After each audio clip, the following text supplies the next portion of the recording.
जो चाहा सो पा लिया। तो कभी कभी ऐसा भी होता है, और कहीं कहीं ये भी देखने को मिलता है कि बड़े बड़े पढ़े लिखे और समझदार भी भागवत का अध्ययन तो करते हैं, भागवत का श्रवण करते हैं, परंतु फिर भी तर्क वितर्क में रह करके न वो भागवत के द्वारा कुछ प्राप्त कर पाते हैं, और प्रायशः उनकी शंकाएं भी बराबर बनी रहती, आजीवन पर्यंत बनी रहती।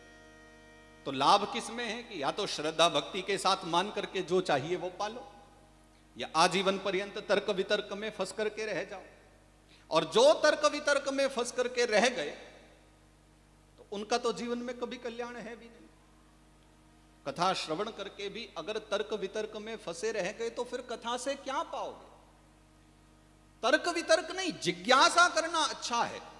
कथा में जब जब करो जिज्ञासा करो, लेकिन जहां तर्क आरंभ हो गया, मैं सत्य कहता हूं, आज तक कोई भी व्यक्ति जो तर्क करने आया है ना, वो कभी भी निर्णय तक तो पहुंचा ही नहीं, उसको कभी निर्णय नहीं मिला। लेकिन जो जिज्ञासु बन करके आया, जो जानने की इच्छा लेकर के आया, हाँ तर्क करो, भागवत जी में भी बैठ करके कथा सुनो तो जिज्ञासा हो और जानने की इच्छा हो, कोई ना कोई तर्क में भी एक तथ्य तो होना चाहिए।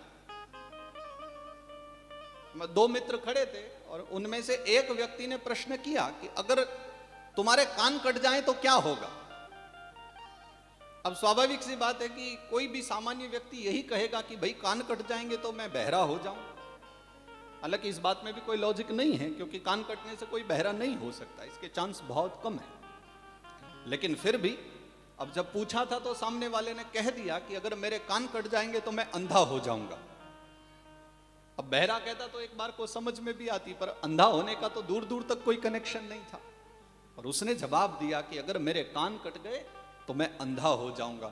तो उसने कहा कान कटने से अंधे कैसे हो सकते हो? बोले हाई पावर का चश्मा लगाता हूं, अगर कान कट गए तो चश्मा किधर रखूंगा, और जब चश्मे रखने के लिए कान नहीं बचेंगे तो फिर अंधा ही हो जाऊंगा। है तो तर्क, पर कहीं ना कहीं इस तर्क में एक तथ्य तो जरूर है, एक ऐसा तथ्य है कि बात में लॉजिक है कि हाँ ये संभव है। तो जिज्ञासु होना बहुत अच्छा है। और फिर भागवत जी के जो 18,000 श्लोकों की चर्चा है, ग्रंथोष्टादश साहस्रो द्वादश स्कंध संमितः परीक्षिच्छुक संवादः शृणु भागवतम च तत्।